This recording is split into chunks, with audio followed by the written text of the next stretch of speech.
Hey everyone, we're on a break right now, but we wanted to bring you an encore of an episode we released back in October of last year called Investing Assumptions. We hope you enjoy this episode again, and we'll be back soon with new episodes. Hey everyone, we're talking about the common assumptions about investing and how they can lead us away from achieving financial freedom. These include the assumptions that my home is an investment, or that my investment home will make me all this money, or I don't have money to invest, or if I keep refinancing, I'll keep making more money. Shares versus property, you have to choose a side.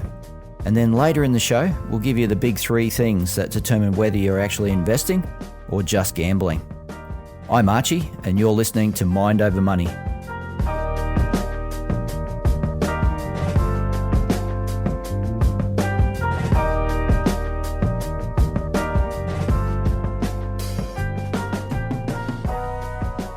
G'day Archie, how you going?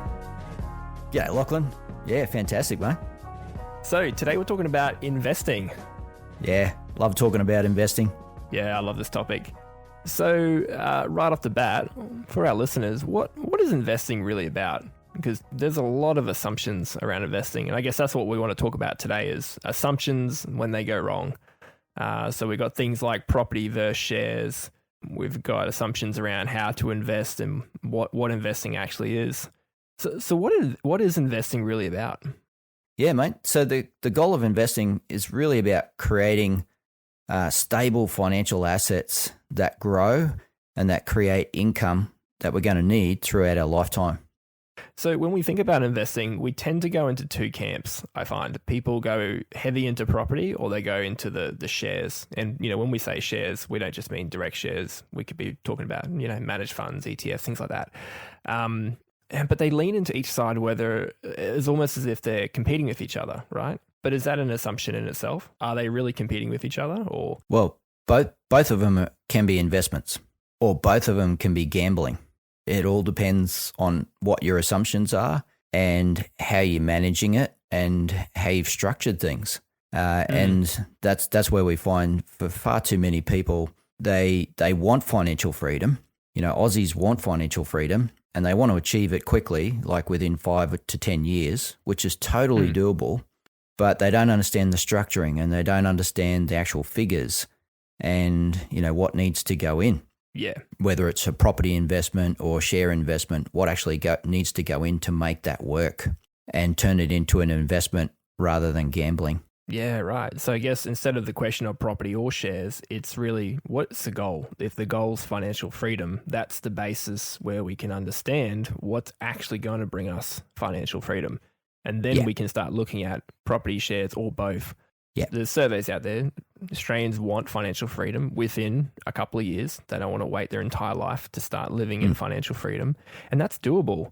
Yeah. I guess the first area we were talking about this before we hit record was the home and how big that the decision of what home we choose to buy can really affect how much cash flow we have and how much money we have to actually invest. So can we talk about that a bit and how that can affect us? So we want to remove that assumption that our home is an investment. Our home is not an investment. It's somewhere where we live, and it's something that's actually costing us money. And we're spending X amount of dollars every year on the home to live where we want to live and to have the lifestyle that we want to have. So let's get rid of that assumption. It's not an investment. Yeah. And home costs can add up. Yeah. If we do an example here, right? Let's think about a household income of 200,000. What can we borrow with that? Yeah. So we could borrow up to 6 times, which would be 1.2 million on that 200,000 income. But then we got to look at what are we going to end up with cost-wise out of that. So we're going to have to pay, interest at currently around 5% on that 1.2 million home loan if we borrowed at 6 times. Yeah, it's getting up there. We're going to have to pay 1% of that house price in repairs and maintenance. We're going to have to pay 1% in utilities. We're going to have furniture and other items that have to go into that house and be maintained and looked after. Yeah. We've got the inflation that's going to impact on all these costs around the home over time. And then we've also got the factor that the house is deteriorating. So basically what we're saying is if we look at the numbers, we can actually determine how much our house is going to cost us and how much impact that's going to have on our ability to actually start to invest. Those costs really add up when you think of percentage-wise. Yeah. If we halve that to a $600,000 home, now that would change everything, right? That would free up cash flow that we need, and the cost of running that home would be lower, correct? Yep. That's when we can bring the cost of the house right down to a level that's way more effective for us from a cash flow point of view. And then we can actually start paying the house off really quickly. Yeah. And that's a key to getting financial freedom, is getting that house paid off. And so we're getting that house paid off, and then that puts us in a position to start investing. Yeah. So to recap, the home is not an investment, but it can be almost like an investment tool in the sense that if we choose a home that's suitable to our situation, that helps us free up cash flow by paying it down so that we can also invest, then the home is still helping us with our investing goals. It can help us and not hurt us from achieving financial freedom. Yeah. Yeah. I like how you put that. It can help us, not hurt us. Yeah, I like that. Yeah.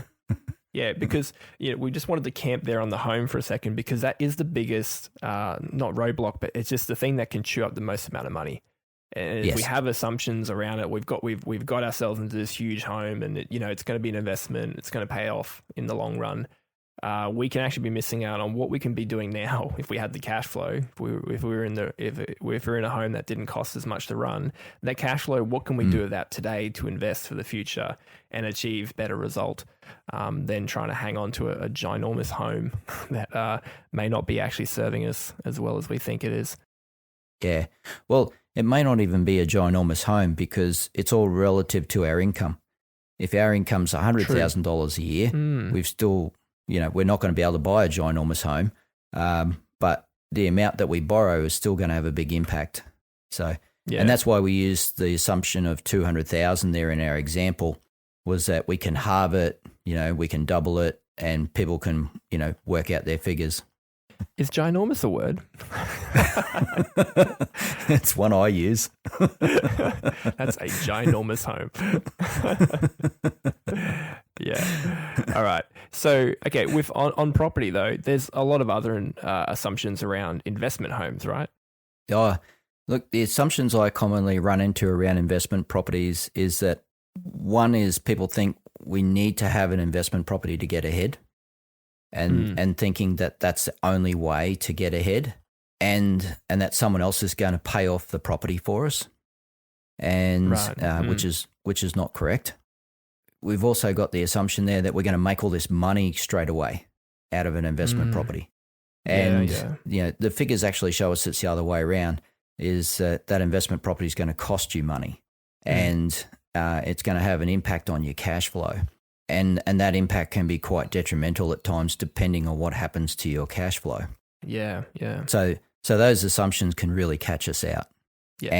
And so the other thing we see with investment properties is that people will hold them for a certain amount of time, and then sell them and go, "Oh, you beauty, I made all this money," and then go spend it. And again, there's the investment disappeared, and you totally miss out on all the value of what an investment's supposed to be. Yeah, right. Because, the investment is there to continue to grow and provide the income. Yes. And once we've sold that, income's over.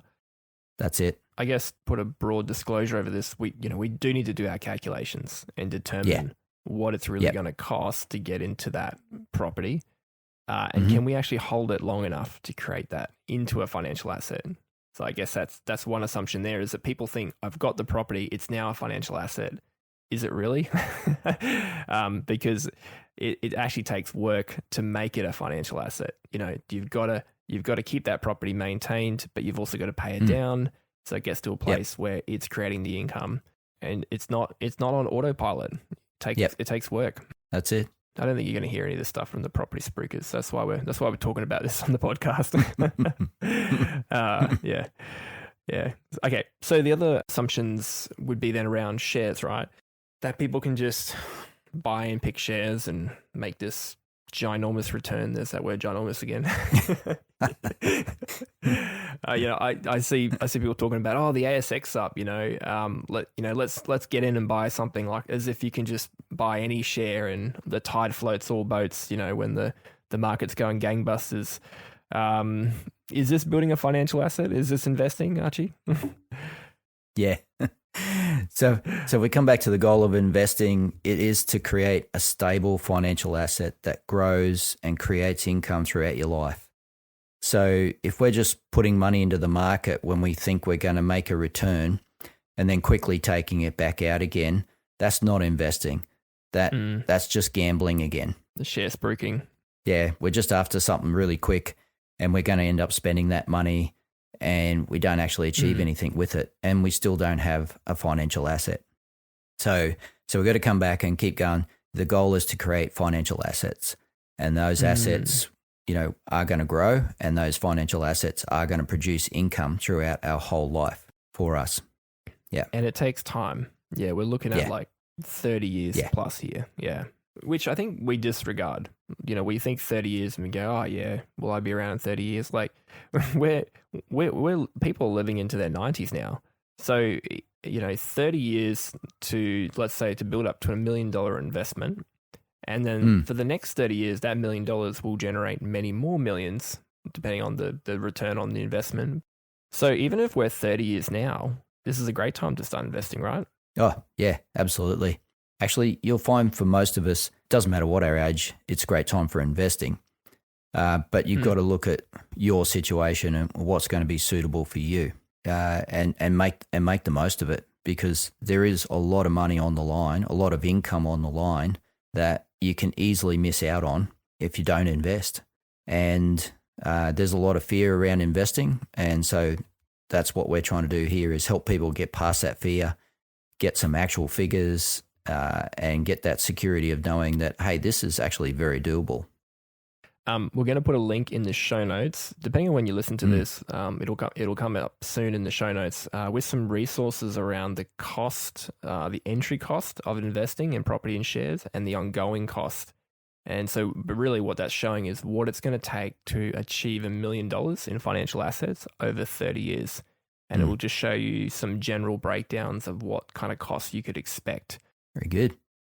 So if we can get past our emotions and our assumptions, we can actually find that for people on lower incomes, they have the opportunity to invest through shares and actually generate really good financial assets. And that can be both inside their super and outside super. And for lower income people, this is a great opportunity.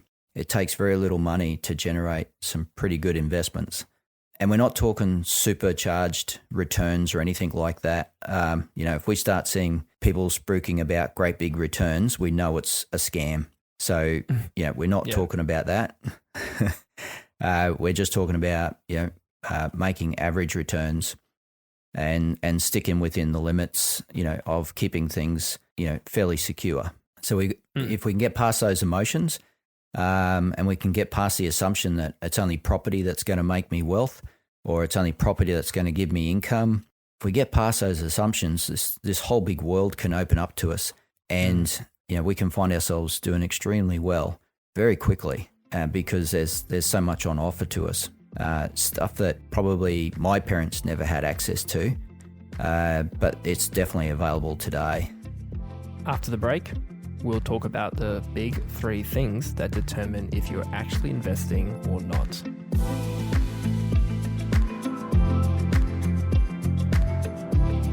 So we're talking about investing today, and if you've been thinking you have to wait to invest or that you need to buy a property in order to invest, then you might want to think again. Our Mortgage Crusher program, in partnership with Right Track Planning, it helps everyday Australians pay off their home within 10 years. That's right, 10 years. All while building financial investments that provide income throughout your life. Well, how does all that work? Go listen to episode 17 of our podcast on Mortgage Crusher. You can click the link in the show notes to learn more.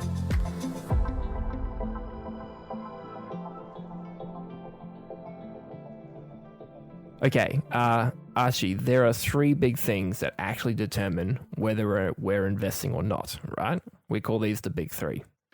Yep. What are they? First one's making regular contributions to an investment.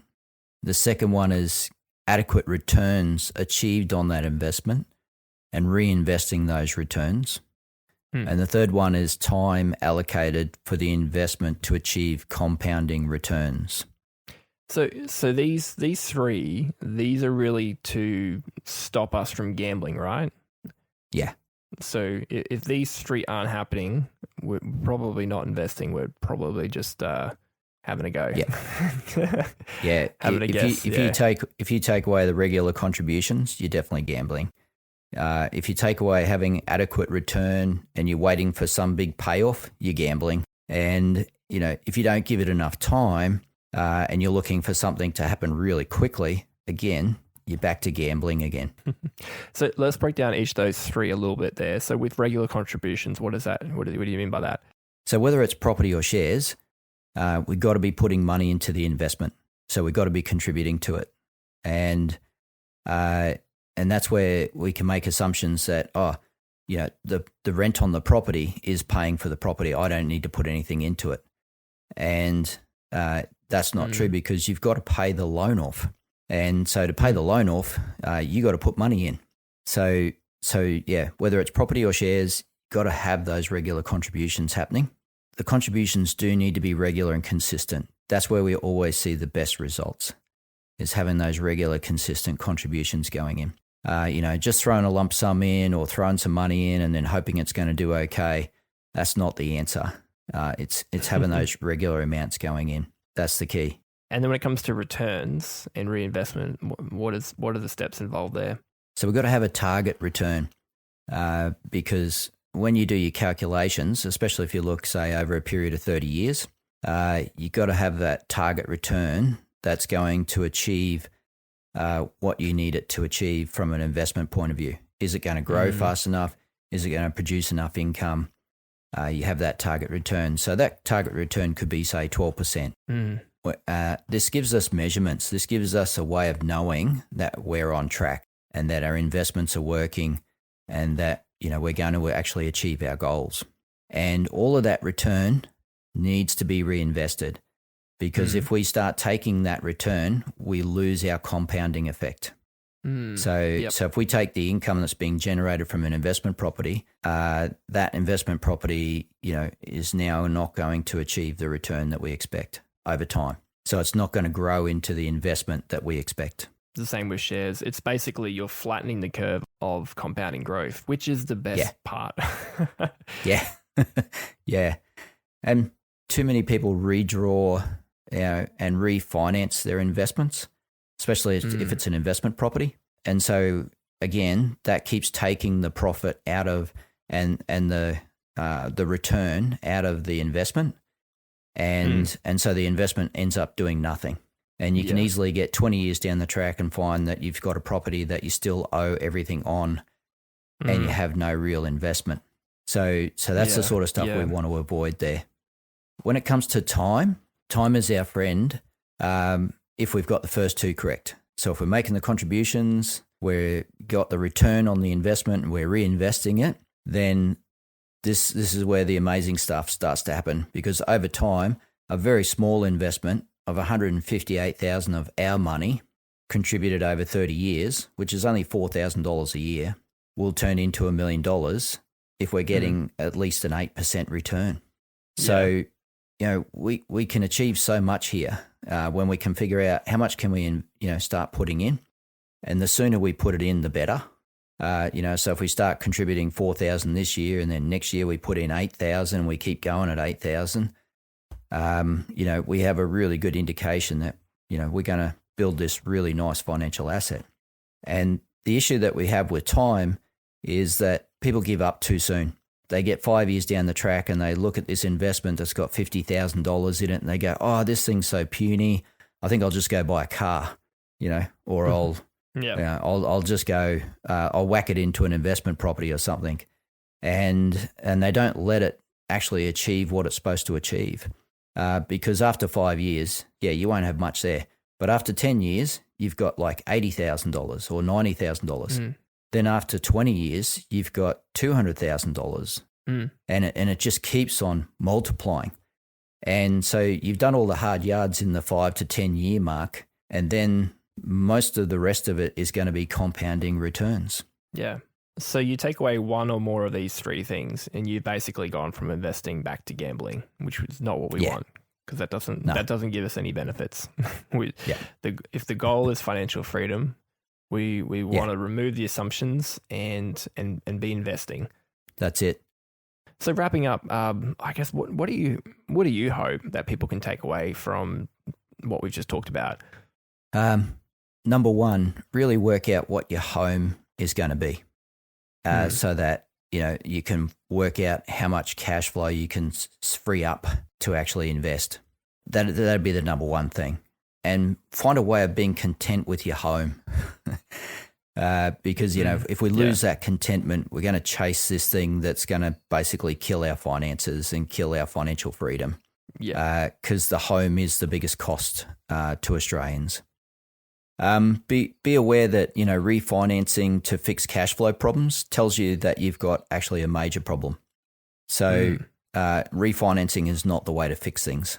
There's something bigger at play there that needs to be looked at. And watch out for these assumptions, property versus shares.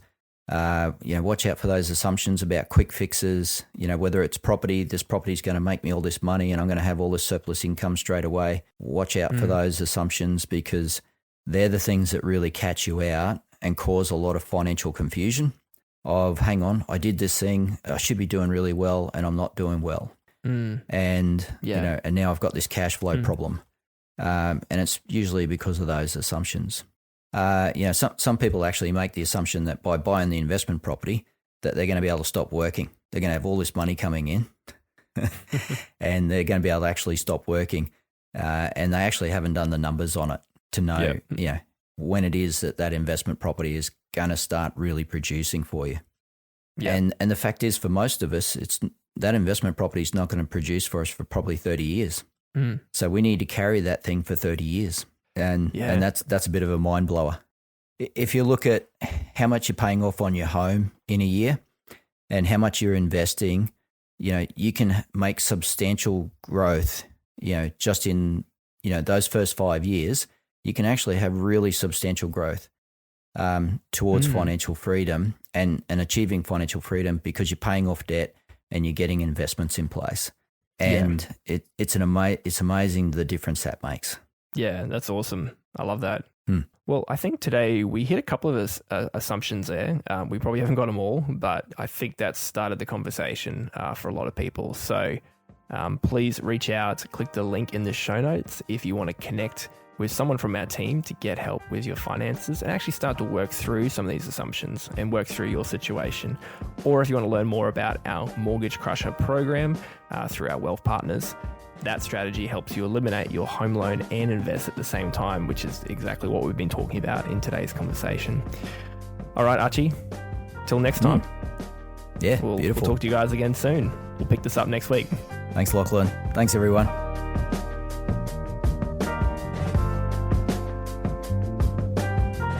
And just a reminder that everything we discussed today is just education purposes only. It doesn't consider your personal financial goals or situations. We're not making any investment advice here either. So if you would like to speak to someone about your personal financial situation, head over to waymakerpodcast.com.au. There's a link in the show notes, and we'll connect you with a qualified wealth advisor. Thanks for listening to Mind Over Money. We hope you have a great week or weekend if you're listening to this on a Friday. See ya.